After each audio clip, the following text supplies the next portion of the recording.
was titled Jollibee Secret Menu Reviewing Jollibee in a Jeepney. Sorry, am I supposed to say Jollibee? Sorry, Filipinos, I meant Jollibee. This video was groundbreaking. The jeepney, it's an iconic form of transportation in the Philippines. Jollibee, it's a fast food that's iconic in the Philippines. What I did in this video is I combined them both. Filipinos absolutely loved it. For me, I will have one chicken. One piece chicken. Double spicy. And this is when I learned the most important growth hack that you'll hear in this video. Going to the Philippines. Yes, I'm not the first person to pander to Filipinos. In fact, if you have a travel channel, I highly recommend it. Go to the Philippines, talk about how beautiful it is, how nice it is, even say you love the food, and they will love you for it. Now, here's the difference. When I say it, I mean it. Jollibee, please pay me to be your, I don't know, do something, pay me, give me a hamburger, give me a hot dog, so good. So this video really hits for me. On Facebook, it gets about 4 million views, and then it got around 1 million on YouTube. But it really started to create some awareness for who I was and for my channel in general. And by this time, I figured out I should just wear the bandana. And trust me, I felt like a douchebag. Sometimes still do, but it's all about branding. You see, without the bandana, I'm just another white guy. But with the bandana, I'm a white guy with a bandana. And that's different enough. To be clear, before this Jollibee video, I wasn't really making any money. At most, I was breaking even, but it took me years to make any profit whatsoever. In fact, I didn't even turn on monetization until over a year into making videos because my focus wasn't on the money. It was on how can I make the best videos possible. And that was my mantra that I would repeat over and over. The audience, the attention, and eventually the financial aspect, that will come later. It was around this time, about 2 years into my journey, that the team started to grow. I had a camera guy, I had a producer, and the third person I hired was an editor. Actually, an editor that I still work with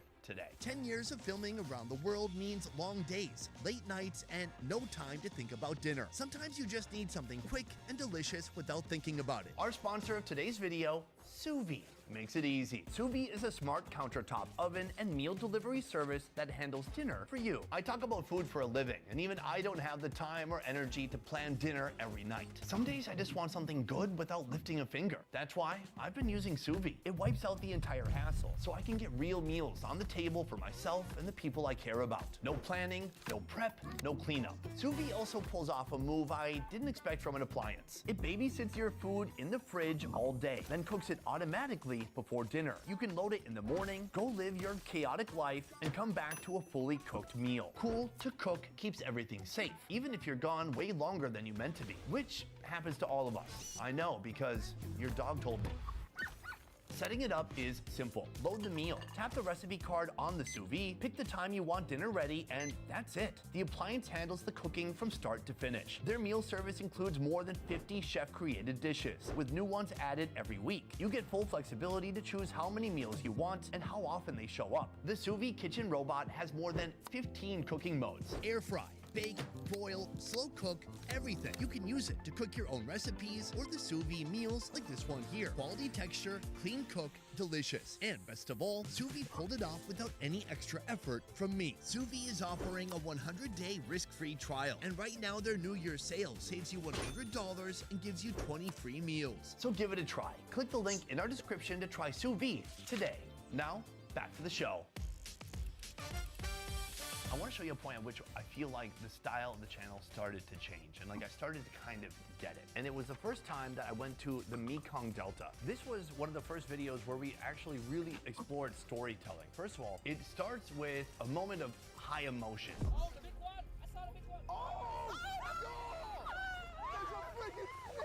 This was like the Logan Paul vlog style of starting a video. Take a moment of high emotion from somewhere in the video, put it in the beginning, then start the video and hope people will be curious about that moment enough to keep watching to when it actually happens organically in the story. In this video, we went on a boat, we went on a vehicle, we were actually traveling through the country and sharing the journey and foods along the way, culminating in a big meal, but really actually telling a full story rather than just showing one food being made. From here, I went to Guangdong, China, I went to Malaysia, and I explored even more of Vietnam. Oh my God! Whoa! Is this okay? I'm touching your worms. Is it cool? We cool? All right, thank you. Then, of course, another trip to the Philippines, this time to Cebu and Palawan. And then I found the second best country for growth hacking your channel, India.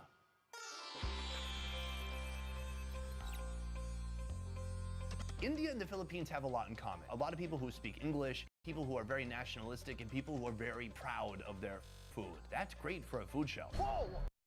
What is happening over here? Oh, that's for me? Yeah. Whoa, he's making this gigantic one for us.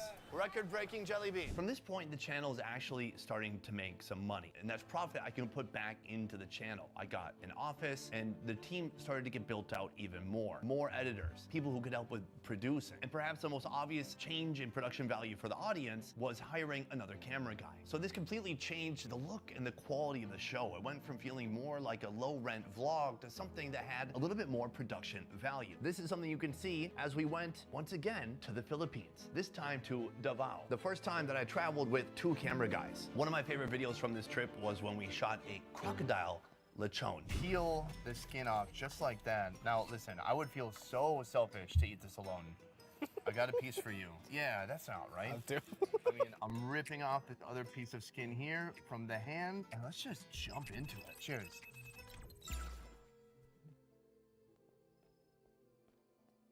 That's really tasty. I did not expect that. One really unique thing that happened early on in the first couple of years of the channel was the opportunity to shoot a TV pilot for Food Network and Travel Channel. Now, somehow, even though my YouTube channel had fewer than 20,000 subscribers, a production company in the USA found me. And they found me in an interesting way. They went to a blog talking about the best food content creators, and I was not mentioned, not even close to it. But somebody had commented, hey, you gotta check out this guy's channel. It's called Best Ever Food Review Show. It's a great food channel. So somebody from the production company actually read that comment and checked out my channel. By the way, do you know who wrote that comment? It was me. They found me and they said, wow, this guy, what a talent, kind of. I wear a shirt in the pool because I'm confident. But at least they thought enough of me to do a sizzle reel and see if they could get me a pilot. And they did. TV moves very slowly, and maybe 6 to 9 months later, I went out with this production company, High Noon Entertainment, and we shot 2 different pilots, one in Florida and one in the Bahamas. Then right here, that's what you call a Kong pistol. But we call it, I don't know if I can say it, we call it the Bohemian Viagra. That's what we call it, the Bohemian Viagra. Yeah. This is like the male reproductive organ of the conch. You need to try it. What happens after I eat this? It give you action boost like a turbo. Okay, more boost in my roost. Yeah, you got it. More strut in my butt. Those inevitably both ended up airing on Travel Channel, and neither one got picked up. And honestly, it's the best thing that ever happened to me. When you sign up for these food shows, you kind of sign your life away. You agree to some kind of low amount of money, and the terms are long. It's usually 5 to 7 years. If the show gets picked up, they can pay you this small amount of money. I'll just tell you, it was like $5,000 per episode. But how long does it take to film an episode? A week? 2 weeks? It's not good long term. But getting to do this pilot changed everything for me. And that's because I finally got to see how a professional TV crew does it. I asked their camera guys, the director, and the producers a million questions. Hey, what are you thinking if you shoot some B-roll right now? And I told myself, after walking away from that experience, 1 year from now, my team's gonna operate just like this. And the reality is, a year later, that happened.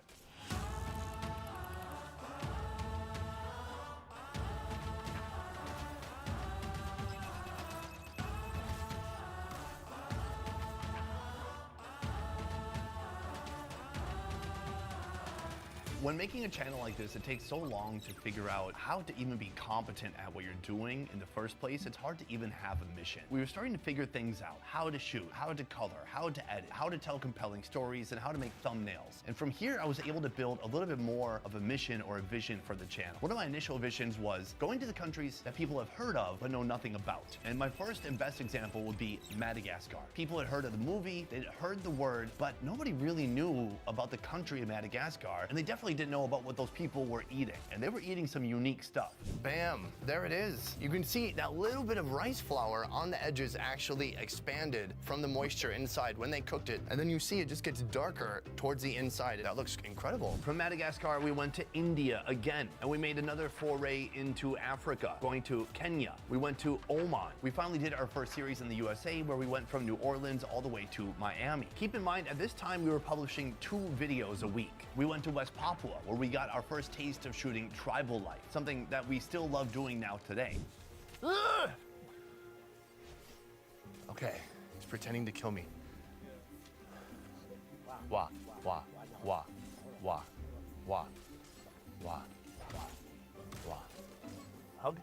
We hug now? Oh, you know what? Sometimes we... Brothers fight, but we gotta... Wow, yeah, wow. Are we... Okay. We smoked an entire freaking ostrich. And I'm proud to say we were, I believe, the first food YouTubers to go to Iran. Have you seen a camel like that before? It's got 5 humps. Oh my god, that's not normal, is that? I don't know. Can we ask him? He knows? I don't... Who is this guy? You're gonna... Okay, you can ask him, yeah. Oh, he asked me not to disturb him.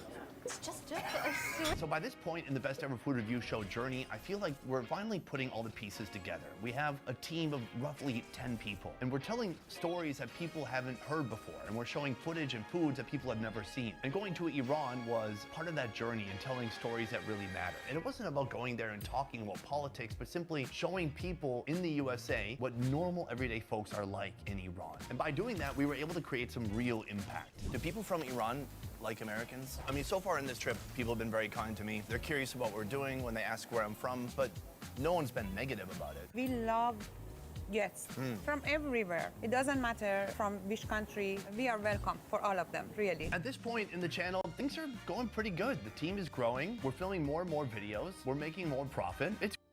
Things are going From which country. We are welcome for all of them, really. At this point, Everywhere.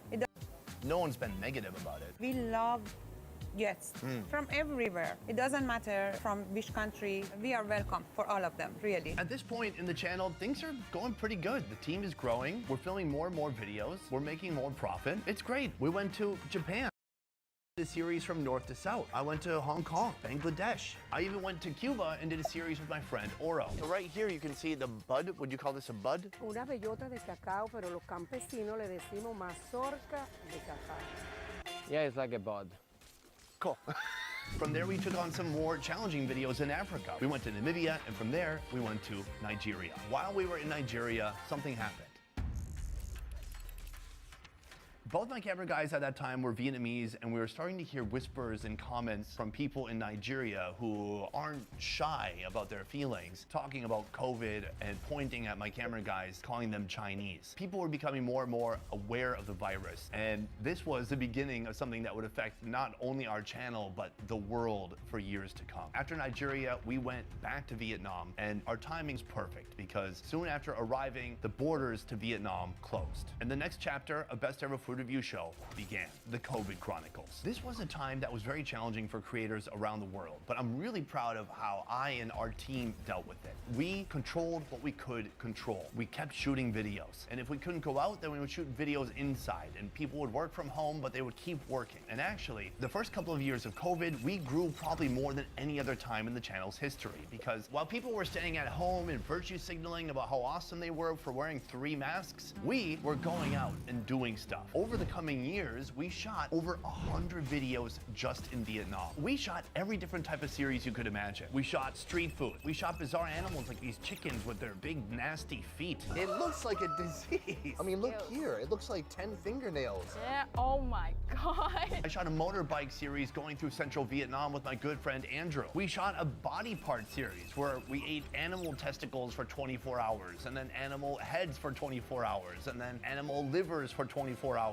We talked to factories in Vietnam and learned how factories are mass producing things like instant noodles, hot sauce, and sausages. We did a series about food origins. We saw where oysters come from in Vietnam, where caviar comes from. Andrew and I did a tour of northern Vietnam where we took a former US military jeep and we drove around discovering different Vietnamese ethnic groups and learned about their traditions.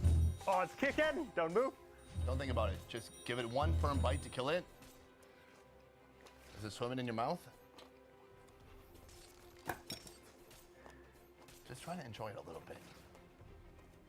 Andrew, don't be rude. The COVID chapter sucked, but we made the most out of it. And we were lucky too. Vietnam, compared to other countries, had managed to keep the virus out for over a year, while other countries were locking people down and forcing masks and vaccine passports. Vietnam was open until it wasn't.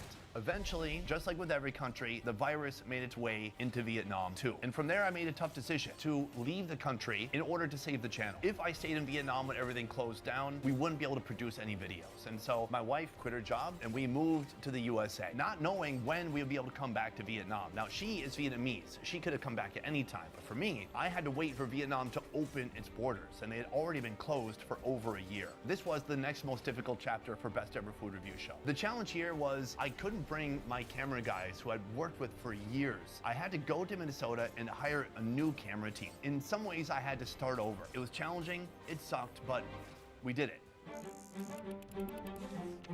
From here, we shot a series in Minnesota. We went to Texas to shoot because they're very lenient with their COVID policies. We went to Mexico. I'm very hungry and I need to eat muchos tacos. Yeah, that means a lot of tacos. From Mexico, we went to the Bahamas. Then we went to Jamaica. And finally, after many, many months, I was able to reunite with my camera team back in Africa for a monster production. During this production, we went to Zimbabwe, Egypt, and finally to Tanzania, where we shot 5, 6, 7, 8, 9, 10, 11, 12, 13, 14, 15, 16, 17. 17 videos. It was a lot.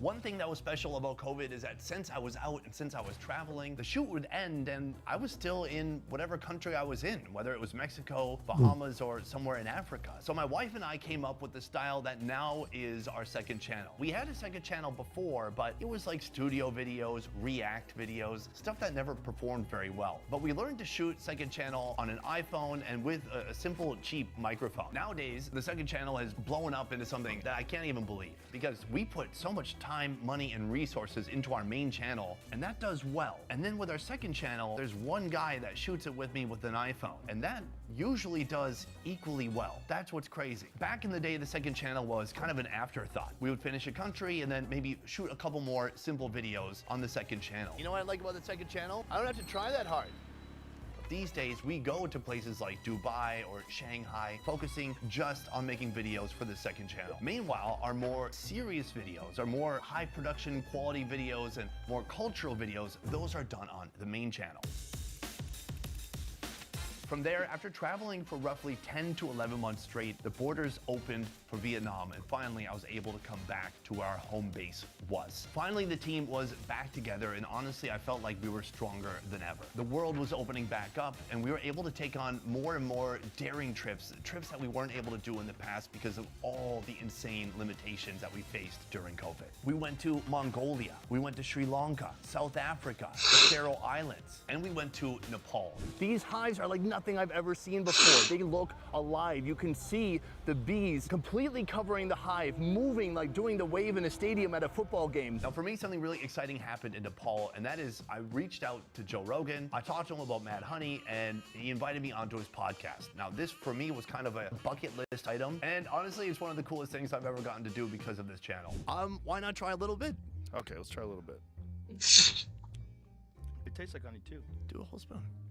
No, I'm gonna do a half spoon. Okay. You got plans tonight?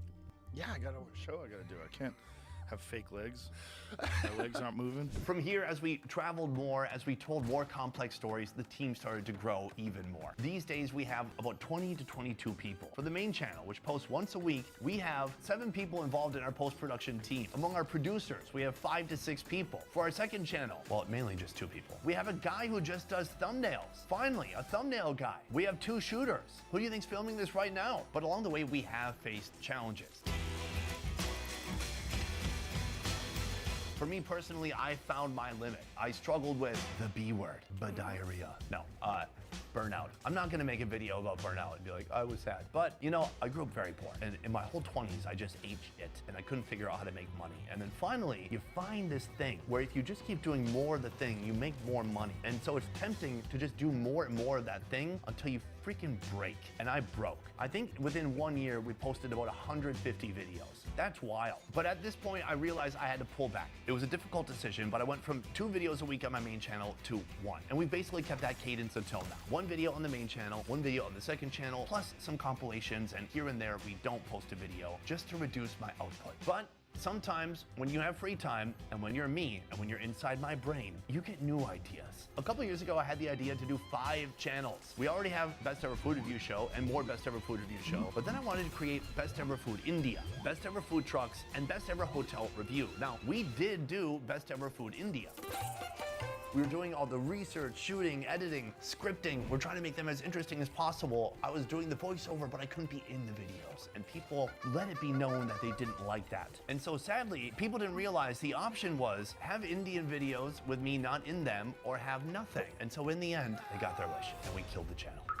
We started filming the Best Ever Food Trucks channel, but we had to stop. We started planning for Best Ever Hotel Reviews, but we had to stop because I realized again that I was doing the thing that got me in trouble in the first place, just pushing myself to my absolute limit, because why?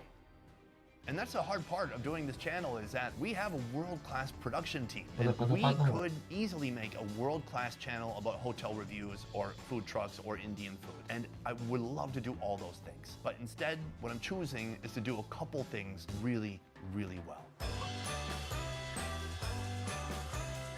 So what is the goal for the future? To me, the goal for the future is to do something that is sustainable, because if you guys keep watching these videos, I would like to keep making these videos, and I could see myself doing that well into the future. It's crazy to think, you know, I'm 41 now, and Anthony Bourdain didn't even get started on TV until he was about 42, and he had nearly a 20-year career. So the goal for me is to not be in such a rush, to create an environment where people can flourish, where they can push themselves, where they can do hard things, but where they can keep it up over long periods of time. And instead of making the most videos possible, I want us to make the best videos possible. And for me, the goal for the future is to set the benchmark for travel food, whether it's on YouTube or any other platform.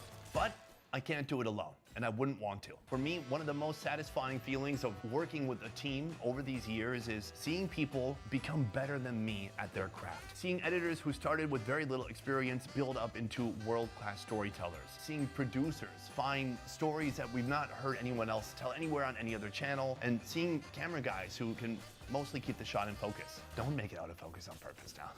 I hate you. So for me, I want to say a huge thank you to my team and everybody who's contributed to Best Ever Food Review Show. Whether you're a local producer in a different country, a co-host, or a vital part of this team who ensures that this show is going out week after week at a high level of quality.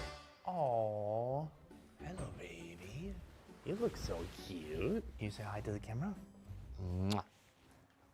For the future, we intend to keep pushing the envelope. This last year, I was very proud that we went to an extremely difficult country, Afghanistan. Yeah, that was a bad move, huh? She's like, you went where? I didn't know about this. 4 guys with big guns and multiple huge barriers just to get into the hotel. So in the future, I plan to do more of the same, looking for countries and looking for stories that other people haven't documented and telling those stories in a way that you guys will appreciate watching again and again. So that is 10 years of Best Ever Food Review Show. Guys, thank you so much for everything. My heart is full, and I can't wait to see what the future brings. Do you want to say a piece? A piece. She can't talk, she's 1.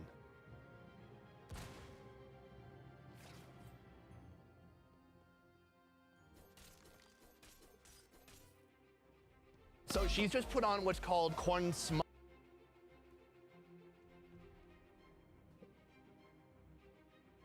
You're probably going to quit your New Year's resolution, and that's okay. Most people do.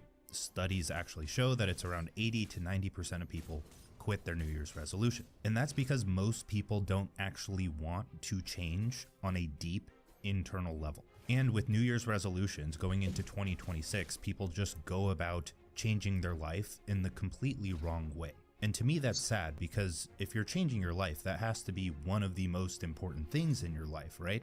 That has to be the only thing on your mind, you think. But for most people, it's just another thing to try to do and fail and go back to the life they were living. So when people try to change their life, what they do is they create a New Year's resolution because everyone else does, and humans want to impress others more than they want to impress themselves. We create superficial meaning out of status games, but they don't meet the requirements for true change, which goes a lot deeper than convincing yourself you're going to be more disciplined or productive this year. Now, I'm not here to talk down on you. I've quit 10 times as many goals than I've set.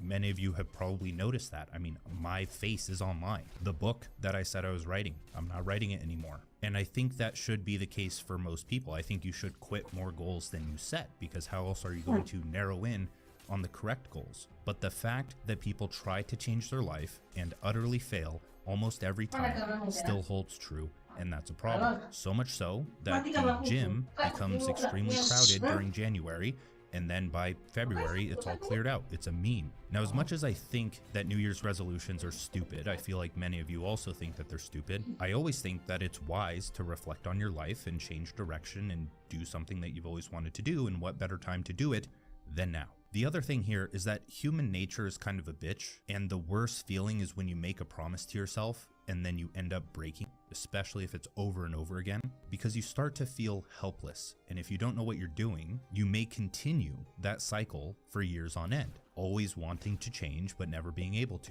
So whether you want to start the business, transform your body, or take the risk toward a meaningful life without quitting after 2 weeks, I want to share 7 of probably the most impactful ideas that I've ever shared that you probably haven't heard before on behavior change, psychology, and productivity, so you can do just that in 2026. Now, this is going to be comprehensive. This is not going to be one of those videos that you just watch and forget about. I hope you treat it like that. This is something you will want to save to your watch later, to bookmark on your phone, to take notes on, and you will have to set aside time to think about it. We're going to go over 6 ideas, and then in the 7th quote-unquote idea, it's actually a protocol. And what we're going to do is we're going to dig very deep into your psyche, and if you take this seriously, you're going to get quite emotional, and it will take about a full day to complete. If you do this, your life will change in 1 day. Now, all I ask is that you dedicate your full attention to this. I know that you're used to just scrolling on social media and watching and binge watching YouTube videos,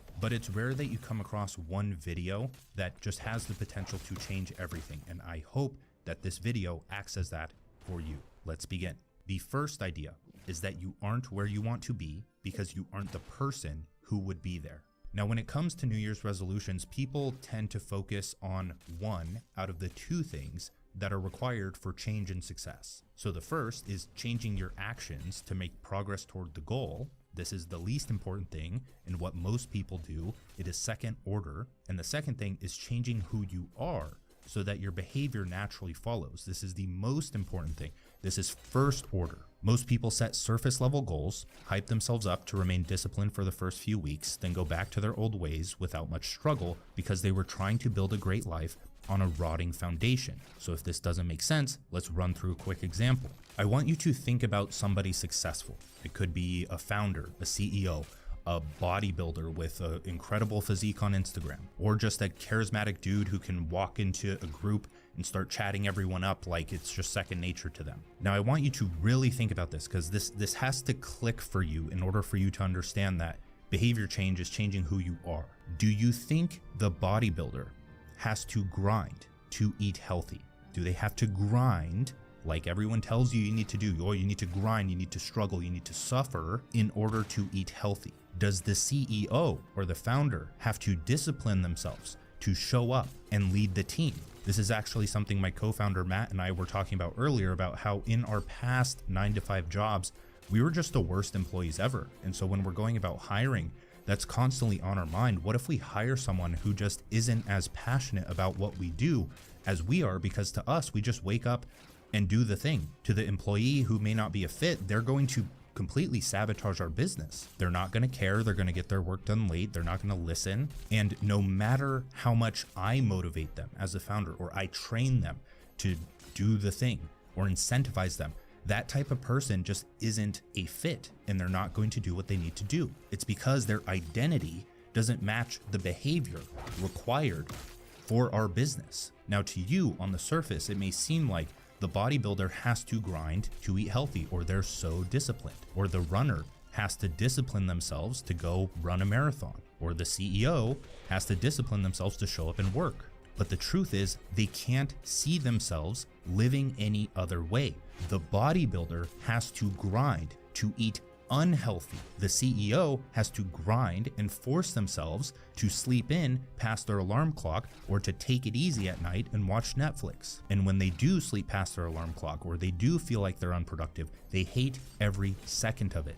just like you hate every second of working towards your goal because you don't have the right identity to match the behavior required to achieve that goal. And to some people, my own lifestyle seems pretty extreme or pretty disciplined. Like when I got on a podcast this past year and they're like, you seem like the most disciplined person ever. And I'm just like, I mean, not really. It's not, I don't know. To me, it's just natural. And I don't say that to contrast it or compare it to anybody else's lifestyle. I'm not saying my lifestyle's better. I'm just saying I simply enjoy living this way. Like when my mom tells me that I need to take a break or go out or let loose a bit, I have to like hold my tongue because I don't want to be rude or dismissive, because through my mind, I'm just thinking, if I weren't having fun, why would I be doing what I'm doing?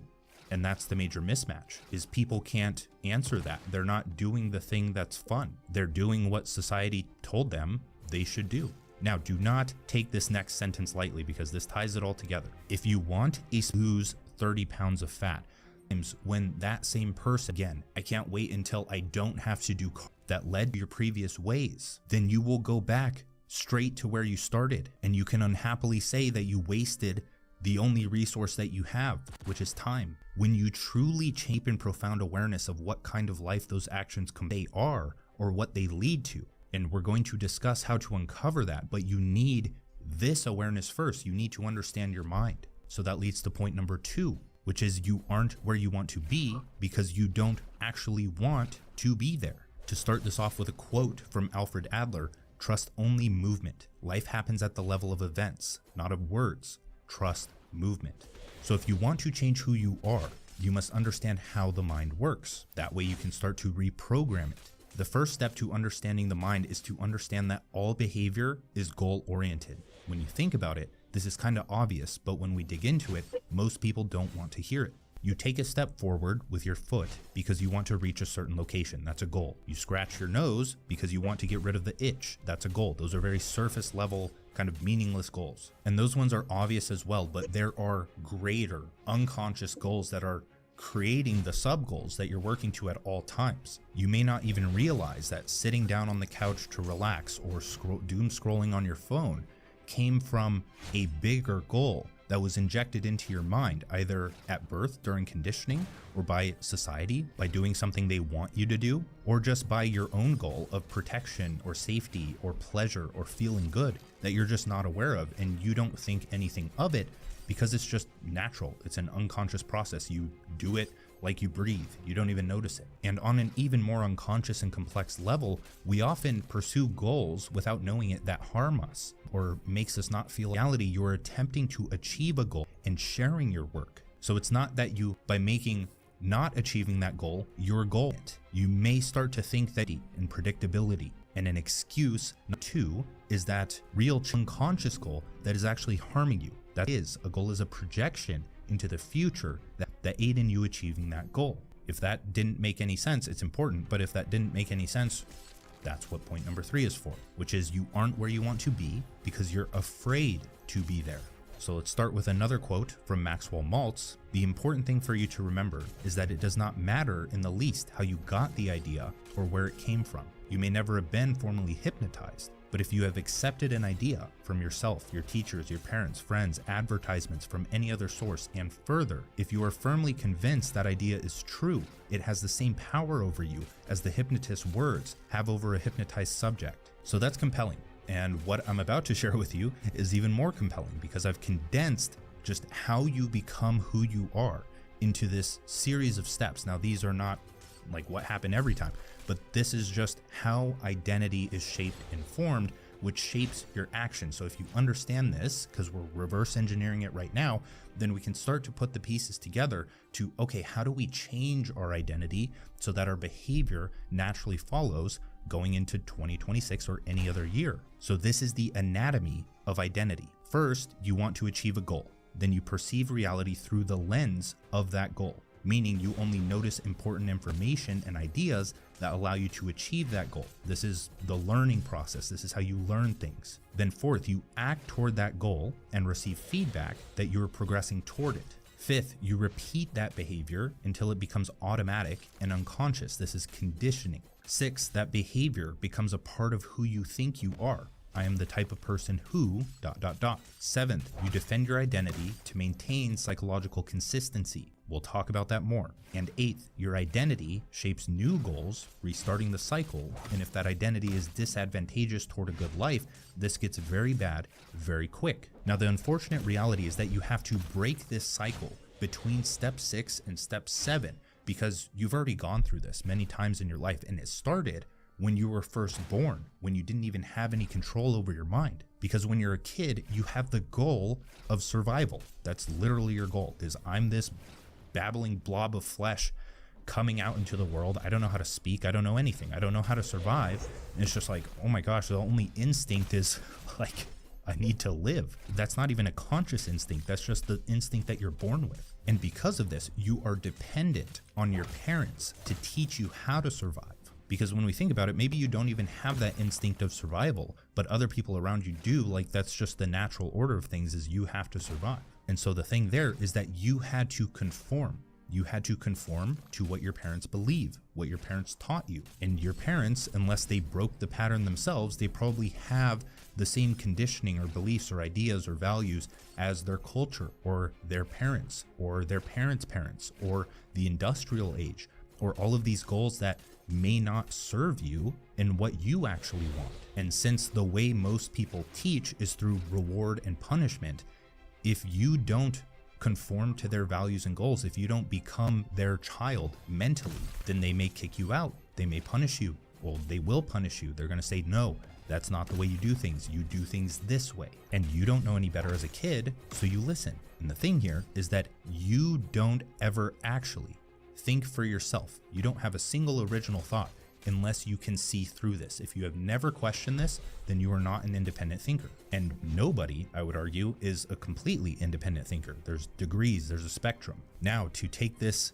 a layer deeper, because we're going very deep here, hopefully, once you fulfill your physical survival needs, which is pretty easy to do, at least in today's world, it happens pretty quick, then you start to survive on the conceptual or ideological level. You may not try to protect or reproduce your body anymore, but your mind is different. You still have that instinct. It just transcends to a new level. You don't try to reproduce your genes, although you do.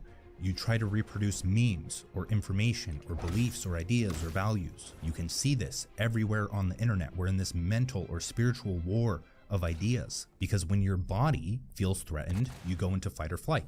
When your identity or your mental body, so to say, feels threatened, you do the same thing. If you are heavily identified with something like a political ideology by the process we just talked about, because you probably adopted your political ideology from your parents or another group that you found online, and even if you rejected your parents' beliefs, you fell into another set of beliefs when you were young that shaped your ideas, and if that crystallizes, that does very bad things. You can no longer think clearly or nuanced or see the big picture. And when someone challenges those beliefs, you will feel threatened. You will feel that stress response. You feel emotionally like you were slapped in the face. And since most people don't analyze their emotions for truth, you tend to get stuck in echo chambers and just double down on your beliefs. The same thing happens if you're raised in a religious household. If those ideas actually stick with you, then you're going to fight and lash out, maybe not extremely or physically, but in defense at people who are challenging you. I grew up LDS, I grew up Mormon. I saw this firsthand every single day, and it just didn't make sense to me. When you ask a question to a leader of the church, they just like go through this regurgitated script of things that didn't make sense to me. Now, that's nothing against that religion or any religion. I actually now enjoy viewing different perspectives online. I listen to a lot of Christian content. I listen to a lot of atheist content. I'm not identified with either side because that prevents me from seeing truth. And lastly, this same thing happens not for politics or religion, but for everything. For your job. Do you identify as a lawyer? Do you identify as a gamer? Do you identify as someone who would not take the actions to the life that you want to live? Now, point number 4, the life you want lies within a specific level of mind, because the mind evolves through predictable stages over time. We've talked about this many times. People love this subject. It's a freaking mind-blowing subject. But when you're born, you're like this little survival sponge that just soaks up as many beliefs as it can to survive, so that you can feel safe and secure. And if you don't be careful, you can easily, very easily, get trapped in one of these stages. And this has been documented thoroughly through models like Maslow's hierarchy of needs, or Suzanne Cook-Greuter's 9 stages of ego development, or Christopher Cowan and Don Beck's spiral dynamics. These have each built on top of each other and evolved and become more comprehensive and applied to multiple domains. And while it's not completely like pinpoint accurate all of the time, it's a big picture. It's like orienting generalizations so we can at least see the patterns and identify them. And since I've talked about this so much, I've talked about it in my Human 3.0 newsletter, which is more like a cornerstone article that I think everyone should read. I'll link to that in the description. It's pretty long, but it's thorough. If you want to understand how to achieve anything in your life, I think I dissected it quite well there. But let's go over the 80-20 of this just so you get a refresher or you understand what we're talking about so we can move on. If you've already heard this, just understand that repetition is important for important things. So stage 1 of development is the impulsive stage, where there's no separation between impulse and action. It's black and white thinking. As an example, a toddler hits when angry because the feeling and the behavior are the same thing. Stage 2 is self-protective, where the world is dangerous and you learn to look out for yourself, like how a kid learns to hide report cards, lie about chores, and figure out what adults want to hear. Stage 3 is conformist, where you are your group and its rules feel like reality itself, which is like someone who genuinely cannot fathom why anyone would vote differently than their family or group, or would have a different religion. Stage 4 is self-aware, where you notice you have an inner life that doesn't match the exterior. So it's like sitting in church and realizing you're not sure you believe what everyone around you seems to believe, but not knowing what to do with that feeling yet. That is me in my past. Stage 5 is conscientious, where you build your own system of principles and hold yourself accountable to them. So like leaving your family's religion after careful study and adopting a personal philosophy you can defend, or building a career plan with clear milestones because you believe the right efforts yield the right results. Stage 6 is the individualist stage, where you see that your principles were shaped by context and start holding them more loosely. As an example, realizing your political views have more to do with where you grew up than objective truth, or noticing that your ambitious career goals were really about earning your father's approval. Stage 7 is the strategist stage, where you work with systems while aware of your own involvement in them. So it's like leading an organization while actively questioning your own blind spots, or engaging in politics knowing your perspective is partial and shaped by bias you can't fully see. Stage 8 is construct aware, where you see all frameworks, including your identity, as useful fictions. So it's like holding your spiritual beliefs metaphorically rather than literally. It's knowing that the map is not the territory, or watching yourself play the role of founder or thought leader with a kind of gentle amusement. I've done this a few times. I don't know if I'm fully construct aware, because with these, they're like tools, right? They're like lenses. If you're stressed, you're going to regress into a more conformist stage, or a more survival stage, so to say, because you're going to feel more threatened. But I think that people mostly operate within like 80% of their life within a specific level, and that level slowly increases over time, with certain aspects or domains of their life branching into other levels. And stage 9 is the unitive stage, where separation between self and life dissolves. As an example, work, rest, and play feel like the same thing. There's no one left who needs to become something, just presence responding to what arises. Now, the spiritual people out there will hear this and praise the 9th unitive stage, but we have to understand that all of these are like tools in the toolbox. They're lenses of perception. They're not necessarily better than one another, but they're larger, higher, more inclusive than one another. They're more complex. Sometimes the highest stage, being at a unitive stage, doesn't allow you to solve a certain problem or make progress in a certain area of your life. But the thing about the higher stages is that you have all of the lower stages as a tool in your tool belt, so that you can tap into them or pull them out when you need them from a higher perspective.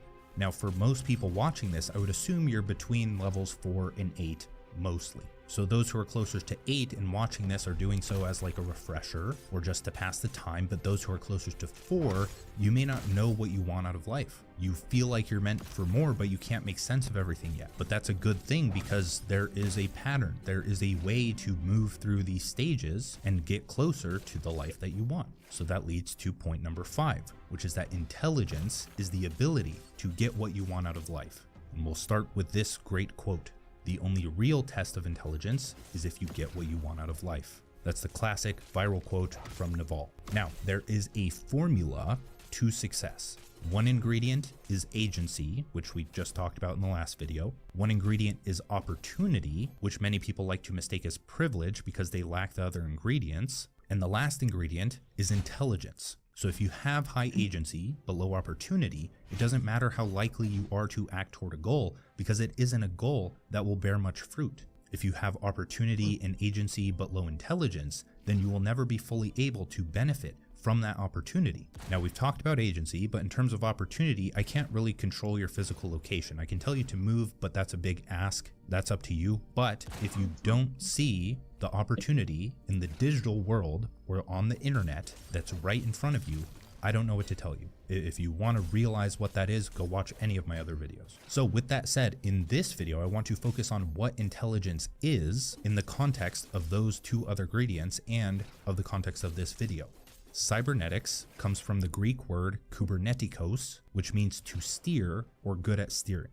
It's also known as the art of getting what you want. That's when we apply it as like a frame for viewing the world as a human. For a machine, it's just an intelligent system that course corrects toward a goal. It's like AI. It actually is the original word for AI, but somebody, I forget who, didn't like the word cybernetics, so they changed it to artificial intelligence. So if Naval's definition of intelligence is to get what you want out of life, then cybernetics, or understanding it, helps you do it that much faster. So what cybernetics illustrates is the properties of an intelligent system, which is to have a goal, act toward the goal, sense where you are, compare it to the goal, and act again based on feedback.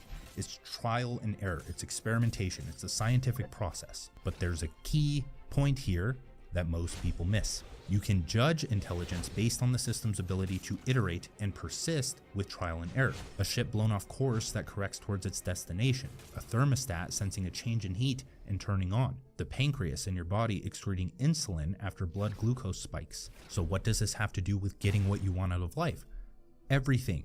Acting, sensing, comparing, and understanding the system from a meta perspective is fundamental to high intelligence. High intelligence is the ability to iterate, persist, and understand the big picture. The mark of low intelligence is the inability to learn from your mistakes. Low intelligence people get stuck on problems rather than solving them. They hit a roadblock and quit. Like a writer who fails to build a readership and quits because they lack the ability to try new things, experiment, and figure out a process that works for them. To think that there isn't an effective process you can create is verifiably false, no matter your limiting beliefs, hence being low intelligence. We're actually going to talk about why artists hate AI so much.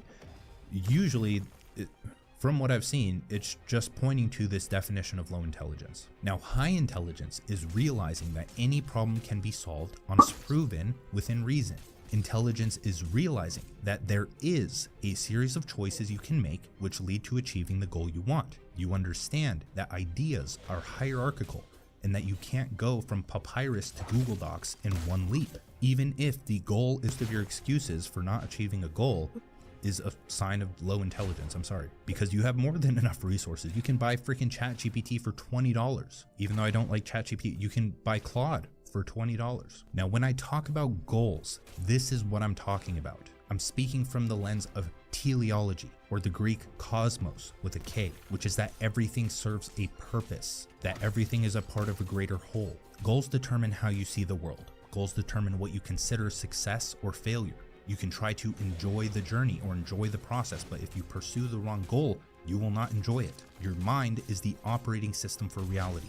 That system is composed of goals. For most people, those goals are assigned to them, programmed, like lines of code in your psyche. Go to school, get a job, get offended, play victim, retire at 65, a known path that doesn't work. So to become intelligent, you must reject the known path. Dive into the unknown, set new, higher goals to expand your mind, embrace the chaos and allow for more growth, study the generalized principles of nature and become a deep generalist. That leads us into point number 6 perfectly, which is how to launch into a completely new life in one day. Now, I wrote this tweet a few years ago and it just it popped off. I wasn't expecting so many people to actually resonate with this. And it was the best periods of my life always came after a period of getting absolutely fed up with the lack of progress I was making. So how do you dig into your mind? How do you become aware of your conditioning? How do you reach profound insights and truths that change the trajectory of your life? The answer is through the simple but often painful act of questioning, which is something that so few people do, and you can tell by how they speak or give their thoughts on a specific topic. It's like you're talking to a TV or the news or the most popular social media posts. Questioning is thinking, and very few people do it. So I want to give you a comprehensive protocol that you can use to reset your life every year or whenever you feel like you need to. And this protocol consists of questions which will tie together into the form of a list of things that you can just focus on. Now, this will require a full day to complete. It's a full day. I need you to take your time and actually do this. I'm asking you 1 day to change your entire life. You will need a pen, a paper, and an open mind. Now, when I observe the patterns in people who successfully flip their identity, it happens rather quick after this buildup of tension or disease. Now, specifically, I've noticed 3 phases that most people go through, so you need to go through these phases as well. Phase 1 is dissonance, where they feel like they don't belong in their current life and become sufficiently fed up with their lack of progress. Phase 2 is uncertainty, so they don't know what comes next, so they either experiment or get lost and feel worse. And phase 3 is discovery, where they discover what they want to pursue and make 6 years of progress in 6 months. Now, I say that before going into the questions because you need to understand how it feels, how to know. You need the feedback as to whether or not what you're doing is correct, because most of the time that feedback, those 3 phases aren't comfortable. You're not immediately just going to be like, oh yes, I feel so hyped and so motivated right now. You're going to feel the opposite, and that's the good sign. That's also a sign not to try to mask that up by scrolling on your phone or getting that next quick hit of dopamine. So part 1 of this protocol happens in the morning. You're going to do this first thing, and this is for psychological excavation, where we're going to uncover what our vision for the future is and our anti-vision for the future is to create a frame that we can operate within. Because that's the thing. First, in order to change, we need to create a new frame or lens of perception, or who our identity is going to be, that we can put on as this shell. We can shed our old shell like a crab or a lobster, get into a new one, and then grow into it until that one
becomes too tight, and then you reach that point of distance, like, this doesn't feel right. I'm not supposed to be at this point in life. I need to get out of my shell and find a new one or create a new one. So that's what we're doing. Now I'm going to go through these questions. I suggest that you write them down, screenshot them, do whatever you can so that you have them ready tomorrow morning when you actually do this, or just come back to this video and skip to this point and create a calendar event or reminder so that you actually do this. And I'm just going to run through these questions, so pay attention. What is the dull and persistent dissatisfaction you've learned to live with? Not the deep suffering, but what you've learned to tolerate. What do you complain about repeatedly but never actually change? Write down 3 complaints you voiced most often this past year. For each complaint, what would someone who watched your behavior, not your words, conclude that you actually want? What truth about your current life would be unbearable to admit to someone you deeply respect? So those questions are meant to make you aware of the pain in your current life. So now we need to turn those into what I call an anti-vision, which is a brutal awareness of the life that you do not want to live. That way you can use that negative energy when you need it to aim in a positive direction. So these are the questions to what's the safe version of the future you just described. Identity would you have to give up to haven't changed? Protecting. And what is the protector? Just at the beginning to you just yet. But if it does do something. So now like a product, and more people like the completely different life in 3 as question 5. I'm the type of person who questions first thing tomorrow. Interrupt how you break the current to just think about it, right? Question about your phone or whatever it may be, and computer in your event. At what would they conclude I want from my life? At 5 p.m. What's the most genuine desire? Now, season of progress, identifying a new true about why you've been a belief that has been running that you feel something when you recently. We need to create goals. And again, these aren't goals that to ask. Then you don't really think about it. Create a pattern. One concrete your daily goal. We'll start this with psychic energy or a order and awareness because a person that lead to a good life. To write down these 6 things that I think I want and can improve. 1 month levers. What are the from the ground up? The mumbo jumbo. You will have no one in your life. 30. So if we reverse is how you win. At least the mission. This is your soul. The daily process that is just this concentric, right? Because this isn't going to be what becomes. And stutter where I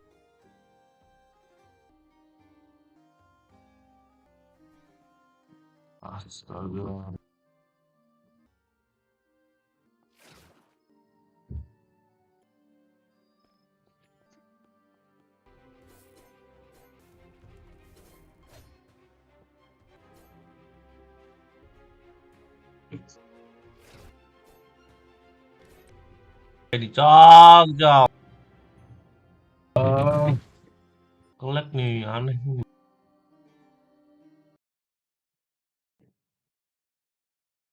Tar.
Wish. Reconnect mulu. Kenapa nih? Mungkin aku connect ya. Tahu kah alasannya? Tadi kok connect. Iya kah? Gue kamu tahu? Emang tahu. Dua.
Bilang, bilang.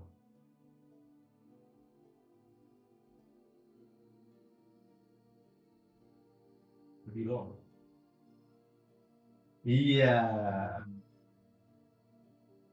Untung aja gue bilang bilang.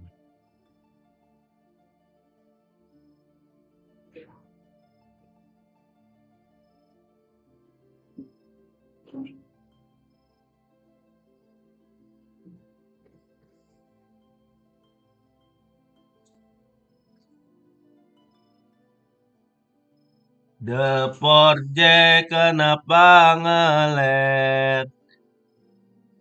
Bang, apa nama game? Apa namanya nih? The 4J guys. Loh, loh. Kita baca komentar fiktif. Bang, udah level berapa bang? Udah level 157 guys. Ya nggak? Oh iya nggak?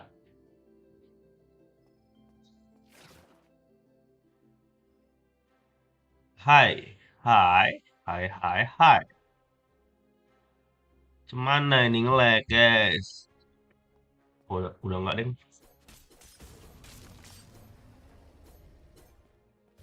Lah, tapi ini server banyak orang.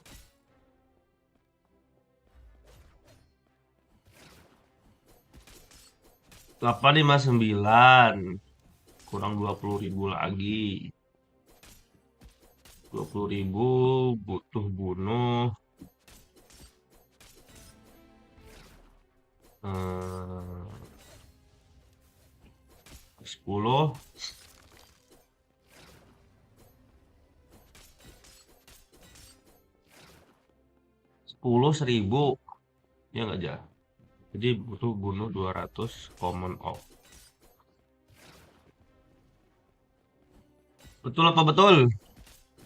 Nah, mati. You die. Your hopeless die.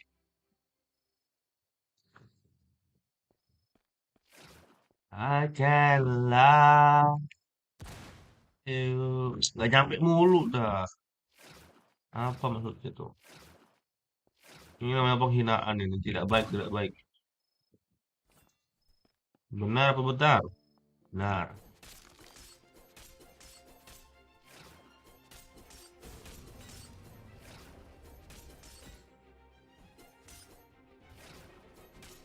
Bayangin aja nih betapa sedihnya ya nggak? Dibuat cuma untuk dibunuh. Damn, bro. Like so hurt, so sad, you know? You know what I'm saying? Big dog. I feel sick today. Because I don't know, it just come on sick of my day. It caused because my nose.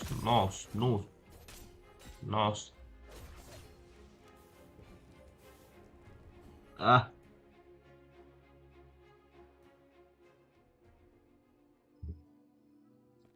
saya 180 lebih tinggi dari yang malam tadi. Sampai 200 viewer off.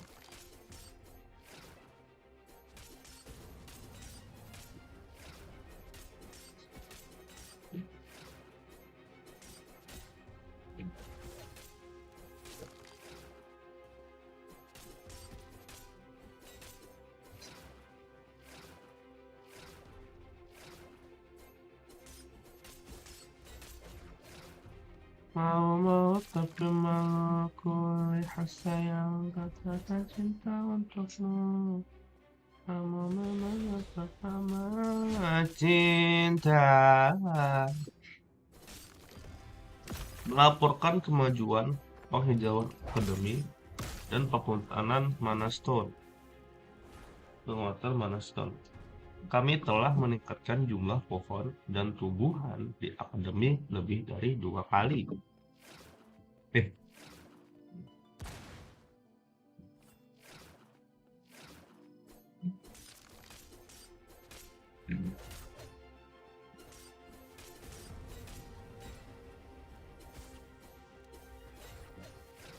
Oke, 16.000 lagi.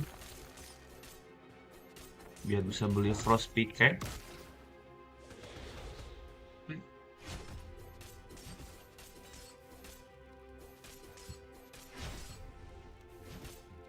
Lah.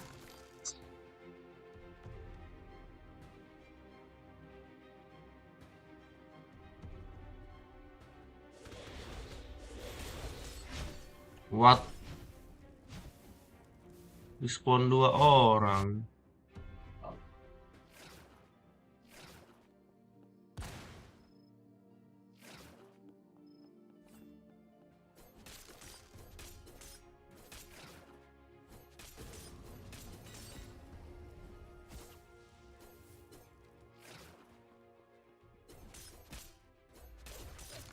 Lima 15.000 lagi. Ayo kita nambah. Ayo.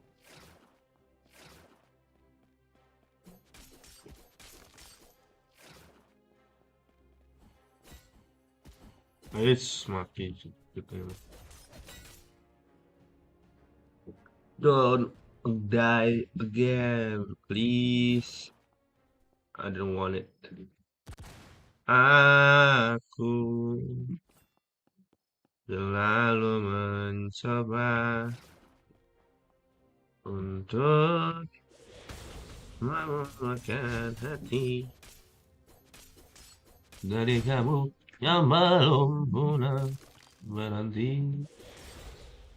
Aish, what? Lihat aku, saya yang sudah berjuang menunggumu datang menjemputmu pulang, ingat selalu sayang hatiku kau genggam. Aku akan pergi menunggu kamu di sini dan ada kesempatan untuk menguatkan hati dari kamu yang belum pernah berhenti. Dari kamu yang belum pernah berhenti. Lihat aku sayang, sudah berjuang menunggumu, datang menjemputmu pulang. Ingat selalu sayang, hatiku kau genggam.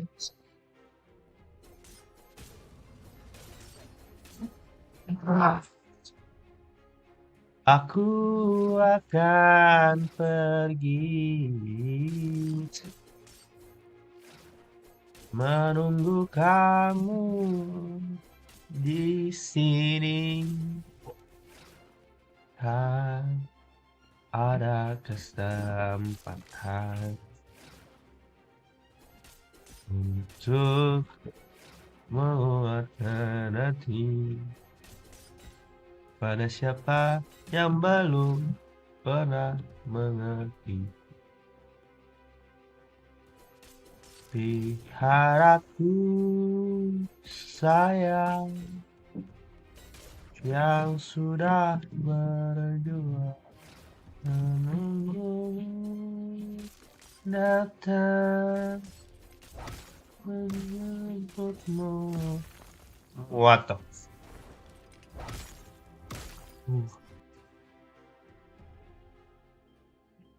Ingat aku 11.000 lagi, Mama.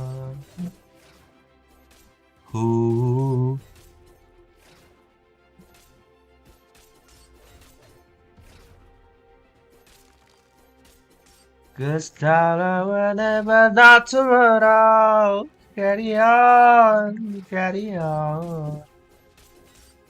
Medium ice crystal. Memang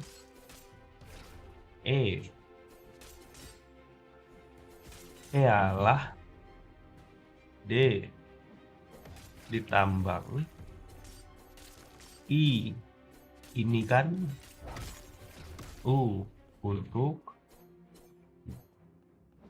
M badak. Memang ialah ditambang ini untuk madam.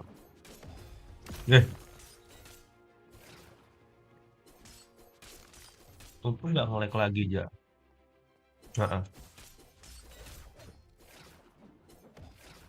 9.000 lagi buat beli pickaxe close. Walah. I'm getting more closer. Apa ini coy?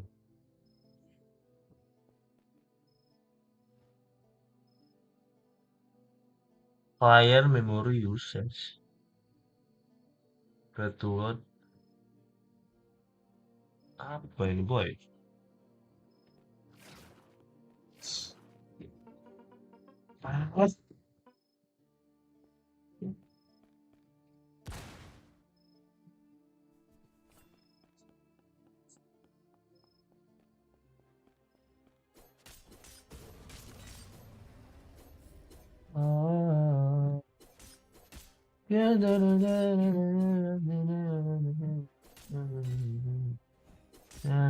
Pretty.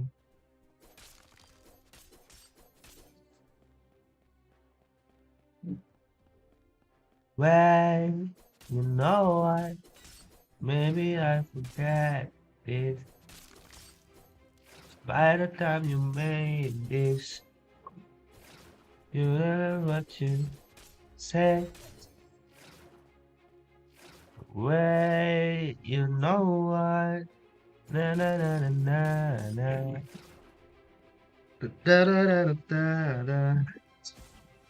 Mama gila. Stay. Blah blah blah.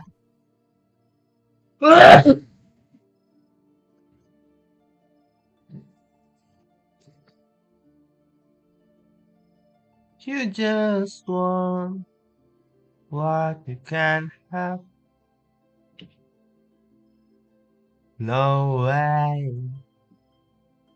Call the cops. If you don't stop, I got your back. It's not you, it's me when I was never put this. You know I do it. Don't you have?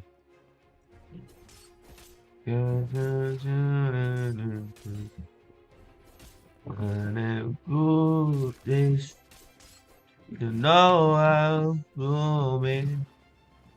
Don't you dare. I'm not your fucking patience.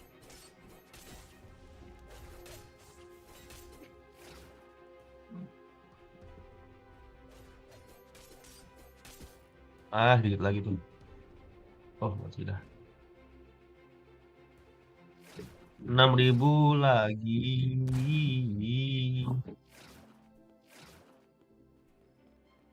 Tuh agak pak. 200. Terus 50 dan pas 20 dan.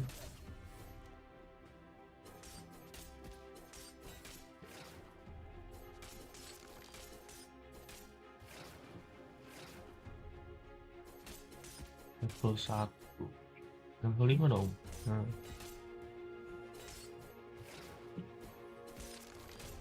Rp5.000 lagi, come on, ayo kita nambah, ayo kita bunuh,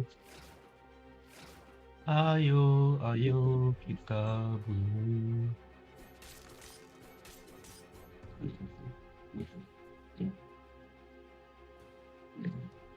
Ini nggak sebelah.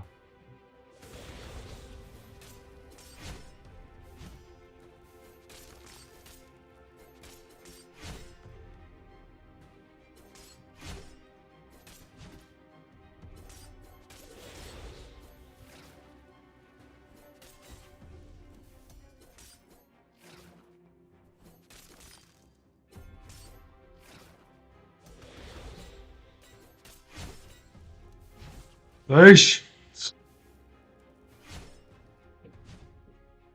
Shiba, sekian, Shiba. Hai, hai.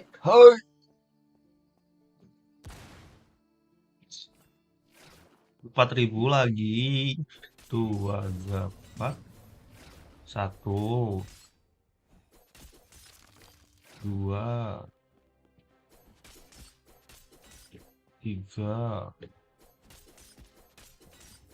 4, 5, 6, 7. Butuh 7 common orc buat dapat 1.000. 3.000 lagi, aku 7 14 21. Butuh 21 lagi common orc. Ayo respon.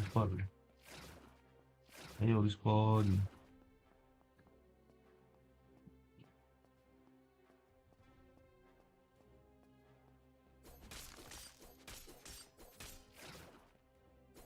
Lima belas,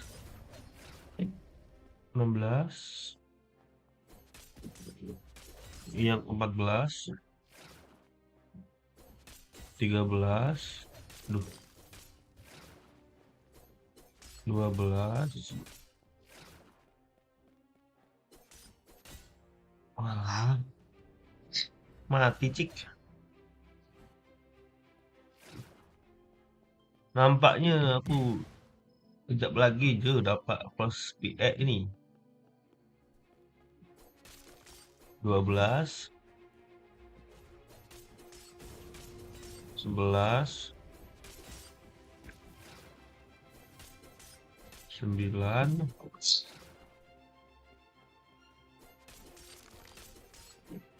9 8. Ayo, mana lagi? Respon dong, ayo dong, ayo dong, ayo dong, ayo dong, ayo dong, ayo dong.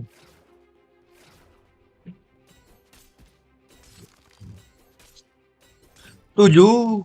Wis. 10.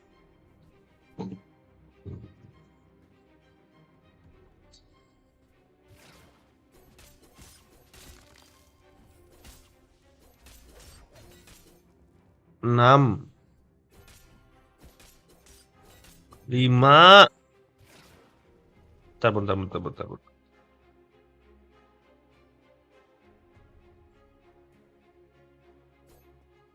Ayo, 1000 lagi kurang 5, 4, 3, 2, 2 lagi, terakhir, sedikit lagi, 1, selesai. Akhirnya, momen yang ditunggu-tunggu. Udah 1 hari penuh ngebunuhin, jadi psikopat demi 1 momen ini. Pindah ke private server dulu.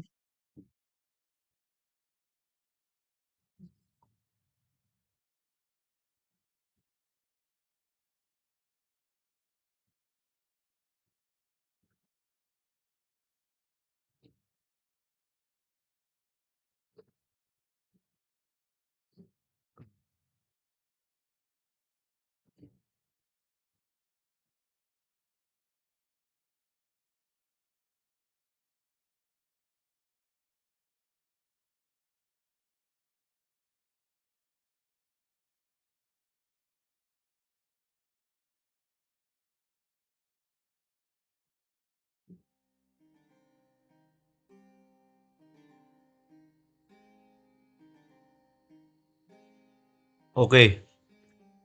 The day has come. Akhirnya penantian setelah sekian lama. Penantian yang ditunggu-tunggu. Penantian yang sangat diharapkan datangnya cepat. Akhirnya. Finally.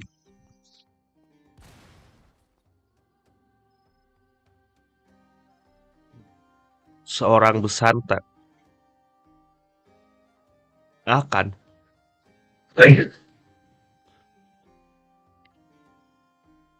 dengan ras goblinnya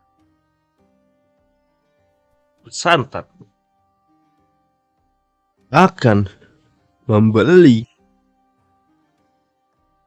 frost pickaxe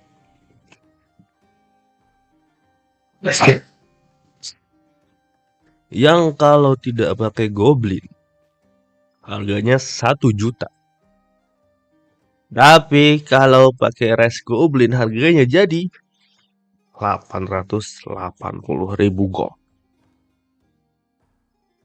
Tepuk tangan nih, tepuk tangan. Oke, bagus.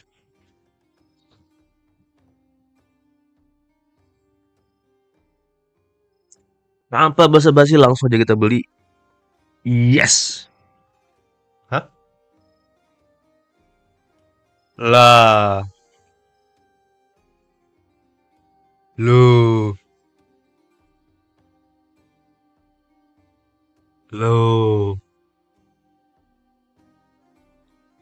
Masa harus beli snow pickaxe dulu? Lah.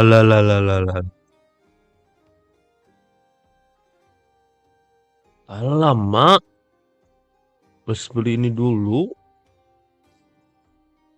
Aduh. Yah, mau gimana lagi ya? Sudahlah. Jalan aja.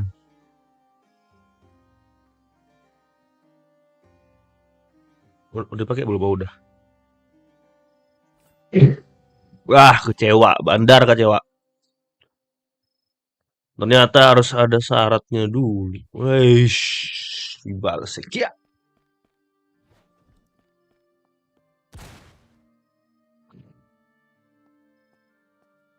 It is what it is. Kita ganti dulu ke Kendura. Ganti Kendura.